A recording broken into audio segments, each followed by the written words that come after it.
Okay, Coach Kelly, we'll go straight to questions. Again, raise your hand distinctly so we can see. We'll start on the right side on the aisle. Dan Peck, ESPN 106.7 in Auburn. Coach Jaden had such a sensational LSU career. Moving on to the next step without him, what has this offseason been like, getting the offense ready for the season?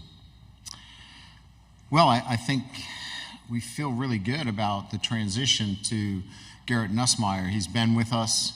He knows the offense. He knows the structure. He's been immersed in everything that we've done since we've got here. He's been patient but persistent. So when you're handing off to a quarterback that you have felt all along could lead you to a championship as well, it's probably as comforting as you could be as a head coach when you lose your Heisman Trophy winner, unless you get him back, in turning the keys over to Garrett Nussmeier. On the aisle, left side. Hey, Brian, John Sokoloff with WCBI. A couple games against Ole Miss already for you, a chaotic one, specifically last year. I'm just curious, what have you thought about, facing the Rebels last few years, and what do you think of Lane and what he's built in Oxford? Well, I've gone against Lane, multiple times, as you know, whether it's, SC or Mississippi, and have great respect for what he has done as a head coach. Now, the offenses have been really, outstanding at both stops. And so it puts a lot of pressure on your defense. And we played really well in year one against them defensively, and really shut them down, if you will, in a number of ways. In year two, we didn't have any answers. And so I think when you look at this matchup, it really was indicative of what our problems were. And I think you could look to that game as that game cost us a chance to be in the playoffs. So in many ways, the Mississippi game forced our hand in a lot of ways to really evaluate our defense and what we needed to do in the offseason. So subsequently, we made wholesale changes on the defensive side of the ball with staff, and we've looked at it hard in terms of the personnel and what we're doing, and that game really became the mark for where we can't go again. Right side, third row. Brian, Brett McMurphy with Action Network. You've had an incredible amount of success in year three in your past stops. Are there any similarities that you, looking back, that made those teams so successful in year three? Well, each stop along the way has had similar, has really the same process in terms of how I've gone about building the program. So this is the most accountable team that I've had. This has got the best leadership that I've had here at LSU. And not because they're better kids, it's just that they've been at this process now for 3 years. There's trust within the ranks. They're trusting each other. They're trusting the coaching. They're trusting what we're doing on a day-to-day basis. So that has generally led to success on the field. Now, all those teams in year three have caught the ball, tackled the football, played their best when their best is needed, all those things we haven't done yet.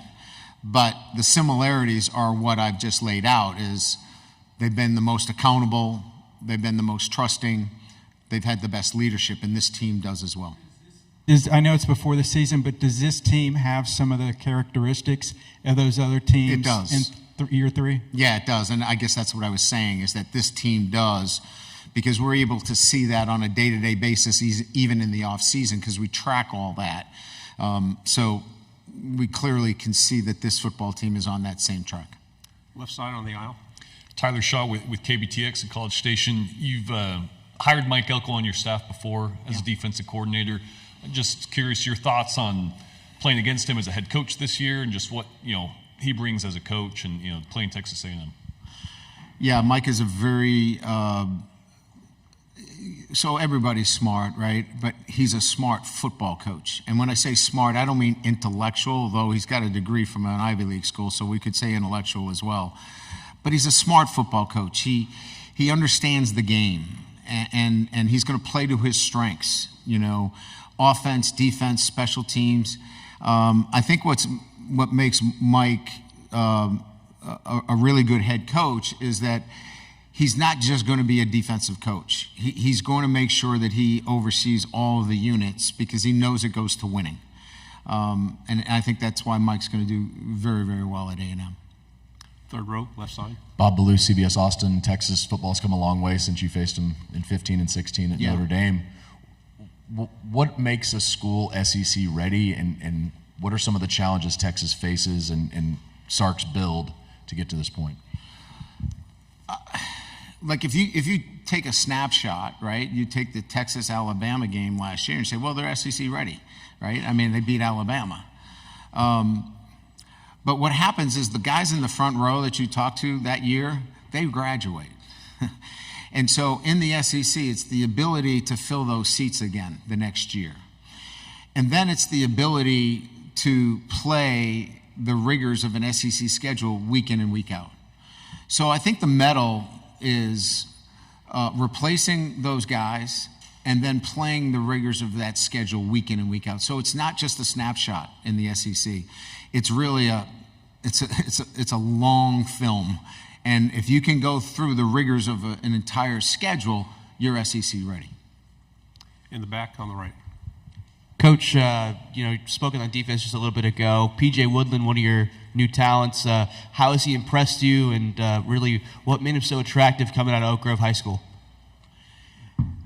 I think there's a couple of things. I mean, look, to play corner, you have to have, in my opinion, you have to have three things. One, you got to be able to play the ball down the field. There are many guys that can be in man coverage, but the ball's in the air and they can't find it. The second thing is you got to be able to tackle, and he's a ferocious tackler. He loves to tackle the football. And finally, you got to play some man-to-man coverage. You got to be able to play on body, and you got to play man. And he could do those three things. Now, he was 157 pounds when we got him on campus, 159 pounds. So the physicality and getting stronger and all those things and kind of similar to what I was talking about the rigors of playing in the SEC, you got to be able to duplicate that week in and week out. So this is going to happen for him. It's just going to take a little time as his body physically develops. And when he physically develops, he's going to be a really good football player. Left side. Trevor Denton with Way 31. Kalen DeBoer joining the conference. You guys have kind of similar journeys, spending several years at the lower classifications of college football. How much in getting your first head coaching job at that level? How much respect do you have for someone that made that type of journey, and what does it really take to get from there to sitting here as an SEC head coach right now? We got to win. That's like a prerequisite.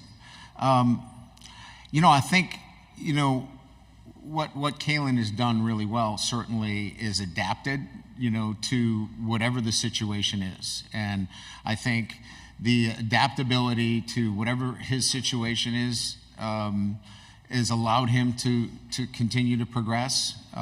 He's got a great offensive mind, but he's got and has built great relationships with his players. You can see that. You can see that there's a closeness that he's built. And look, at the end of the day, he's got to oversee an entire program. And so he's learned how to do the laundry. When you're at a small program, you got to know everything. You got to know, how the buses are managed. You got to know, how much money is going to be budgeted for the smallest of items. And when you know all those jobs, it's easier to hire the right people. And so he surrounded himself with good people. Second row. Coach Corey LeBounty, WNSP 105.5 in Mobile, Alabama, having a chance in your non-conference schedule to play the South Alabama Jaguars, led by Baton Rouge native Major Applewhite. Talk about that challenge in your non-conference. They're a challenging football team, and Major, obviously I have a great deal of respect for what he's accomplished. He's innovative on the offensive side of the ball. He's an accomplished head coach. He'll have his football team ready. That will be one of those games where, after you schedule it, you're like, could we have done something different here? It's going to be a challenging game where we'll have to be very well prepared to go against innovative offensive structure, and they've recruited well because of their defensive head coach and that was there. They had some really good defensive talent, so it'll be a challenging football game. On the aisle in the back. Coach Reese Van Haften, WATE in Knoxville. How hard is it to lose a guy like Lance Hurd, who was a top recruit, and you probably put a lot of effort into recruiting him? You don't want to lose anybody to your program that you've recruited, but there are times within your program that you present what the situation is, and if it's not agreeable to both sides, then you have to move on. And we wish him the best and hope that he has great success. He's a good kid, and he gets a chance to play at an SEC school that will give him a high profile and an opportunity to have great success. But sometimes it just doesn't work out. It doesn't mean that anybody is at fault as much as we hope that he has great success where he is. Jacques? Jacques Doucet, WAFB TV in Baton Rouge. I'm sorry, Head coach. In the big room, you were talking about playing a game in Ireland. I know you've got some games with Clemson coming up, right? So when do you think that would fit? Do you have any idea what year and any idea on who you'd like to play in a game like that? Well, if we could cancel South Alabama and maybe go to Ireland. No, I'm kidding. Look, I would think anything that happens, relative to a international game, we'll have to make some adjustments in the schedule.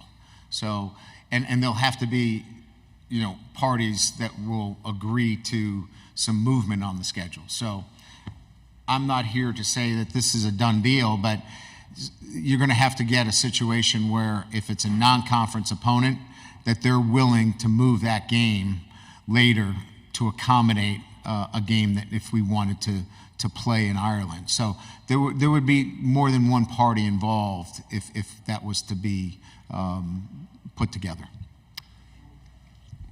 Let's go to the back here. Kennedy Wright with CBS 42. Coach, last season you kicked off the season against Florida State, which resulted in a loss. What is the game plan going into your first game of the season to ensure you come out with the win? Well, if I knew I could ensure a win, I probably would do it. I'm not going to, we're not going to change our preseason, ritual or program or, how we do things. I really like what we do. I think it's smart. I think it's safe. I think it takes into account the proper rest. So our football. Look, if I felt like when we played Florida State we were lethargic or tired or our legs looked like we were in mud, jumping offside or things like that, then I would make adjustments. We didn't play well enough against Florida State. And that was year two. And so what happened in that game is it exposed what was a real weakness for us. And what appeared to be, which was a weakness, was our defense. So we're going to continue to prepare the same way for USC. But we've addressed what I thought was our weakness in the offseason. And we're building towards having that weakness supported going into the USC game. Two final quick questions right here on the front row. We got to let the coach go. AP Stedham, AP and Kelly, as we see at syndicated radio. Good morning, Coach. Good morning. Coach, scheduling USC and UCLA in the same year, I think Notre Dame did it, but I don't know of any other team. And what do you see from the three players? What do you want to see different from them they haven't displayed thus far? Garrett and Mason and Harold. I think if we start with Mason, You know, he's here because I think he's been overshadowed. You know, we had 3 first-round draft picks, and I don't believe, got the kind of notoriety that he really deserves. So I don't know that there's a lot, but I think he's going to be a focus of our offense. And so I think you'll be able to see his ability to inline block, his ability to be spread out and catch the football and really make an impact within our offense. So I don't know that there's more he can do. He's been a great leader for us off the field. Harold Perkins is going to be in a role that allows him to play from tackle to tackle, which he did not play in the box for us. He played outside the box for us last year. He played on the edge of our defense. So you had a choice to run away from him. You had a choice to scheme him. He's going to play in the middle of our defense. And then we'll be able to move him around in situational times. 3rd down, you know, we can move him around. So I think we're going to ask him to do that, and I think he feels really good about that. Garrett Nussmeier is going to be our starting quarterback, so he's going to go from holding a clipboard to, you know, being the guy. And I'm really excited about that. So, and he's been a great leader for us. He's been truly somebody that has held everybody accountable. Do you feel like you're being overlooked this year? I don't know that from my perspective that I spend much time thinking about expectations, being overlooked, underlooked. I focus really, and this is all I've done, is how we stick to what we do, our process every single day. And if we're doing that, then the outcomes take care of themselves. And I really don't worry about those other things because I can't control them anyway. So there's so many good football teams. I mean, it's the SEC. I mean, you could say there's, you know, 8 teams, 9 teams, 10 teams that all can compete for this championship. And you could make that argument. So I don't waste my time with that. I focus strictly on our process. Thank you, Coach. Thank you.